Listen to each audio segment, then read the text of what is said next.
Coco Gauff now has an obvious scheduling decision that she has to make after the US Open. Coco Gauff is at a career crossroads, and her immediate schedule could play a huge role to help guide her down the right path.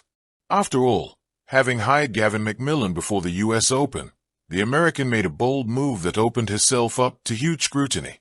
Given her form throughout 2025, her chances of winning the event were always slim, but to make such an unprecedented decision on the eve of the final Grand Slam of the season shocked the tennis world and gave many an excuse if she were to underperform.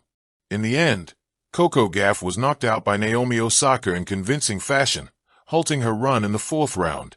Now, following the US Open's conclusion, Gauff has an obvious scheduling decision to make between now and the end of the season to help promote a positive and transformative few months. Coco Gauff should skip as many tournaments as possible. It's clear that Gauff needs time to work with her new coach away from playing tournaments.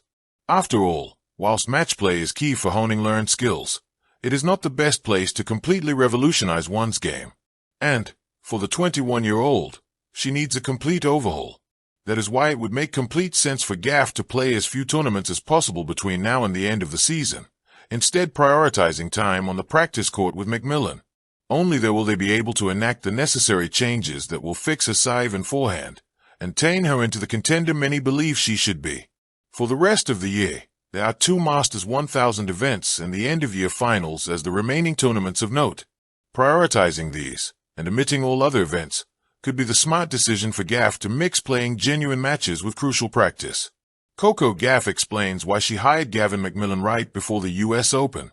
It was refreshing to see Gauff so open about the reasons behind hiring McMillan when she did. Speaking at the US Open, she revealed in a press conference, it was, like, a very sudden decision. Gavin became available. I just felt this was the best decision for my game, and I had to go with what I was feeling. The reigning French Open champion then explained how she was losing matches anyway, so she at least wanted to do it by trying to do the right things. Gauff continued, I mean, a tournament is a tournament. I hate losing regardless of where I am. If this was a 250, I would feel just as crazy to do it. I'm one of those people. I'm looking at long term. I hope I can get it all together. If not, I have the rest of this year to work on it.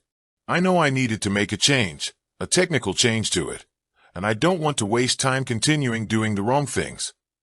By now, Coco Gauff has had a remarkable, though turbulent, 2025 season. She won the French Open, but her performances since have been inconsistent. Grass and hard-court swings haven't gone smoothly. She's had early exits in some big tournaments.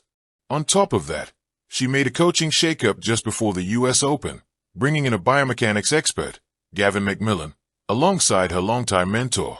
She also skipped mixed doubles at the US Open, citing schedule overload and not wanting to stretch her energy thin. So now, after the US Open, Gauff has an obvious scheduling decision ahead. How much push to give in the fall season versus how much she should rest, recalibrate, and maybe deprioritize non-essential tournaments. What's on the table?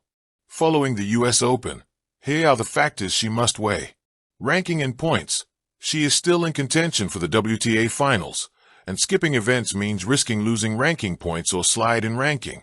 Physical and mental fatigue. The intensity of slams, long matches, travel, media obligations, and coaching transitions can accumulate.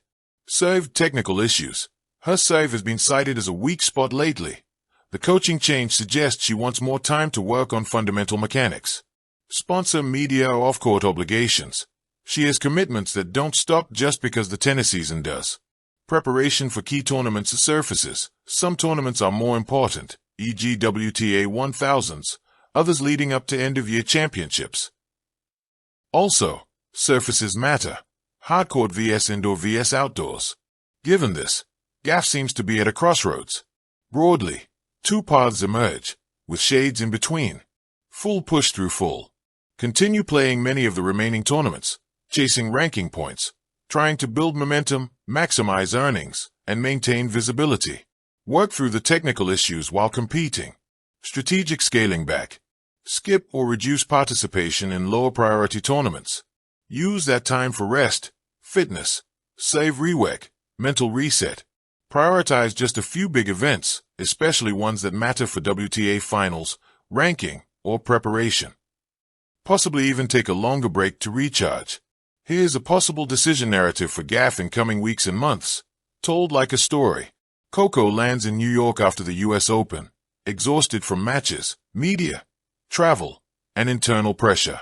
She senses that her game has lost its sharpest edges. The save, once a weapon, now a source of worry. The timing, less crisp.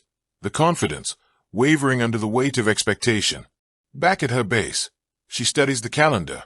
There are several WTA 1000 events, smaller 500s, maybe a few indoor hardcore tournaments.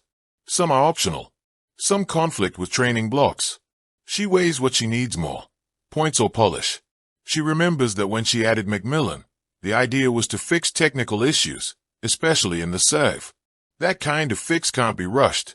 It needs focused practice, repetition, possibly setting aside the pressure of performing in every week. So she gives her team a directive: play fewer tournaments this fall. She picks the most important ones that give big points or really matter for where she wants to finish in the rankings, but withdraws or sits out lightly from others. She uses the gaps to rest, to let her body recover, to make adjustments under low-stakes conditions. Simultaneously, she gives herself license not to feel guilty. Skipping is not quitting, it is smart management. She lines up practice blocks, maybe even an indoor training camp, airing out her schedule, focusing on improvements off-court, serve mechanics, movement, mental conditioning. As the end of the year nears, she returns sharper, more confident.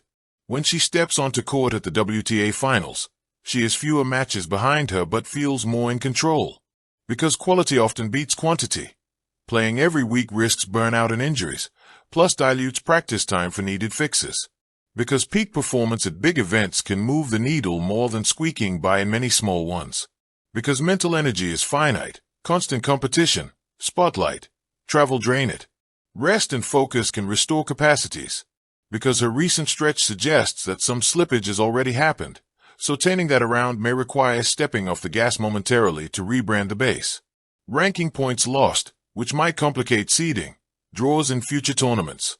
Momentum lost, athletes often talk about rhythm, and stepping back risks losing match sharpness. Public and sponsor expectations, pressure to be visible, to play. Skipping might create negative narratives, injured, slacking, lost confidence. Thank you for watching. Please don't forget to hit the subscribe button, like and share. Till next time.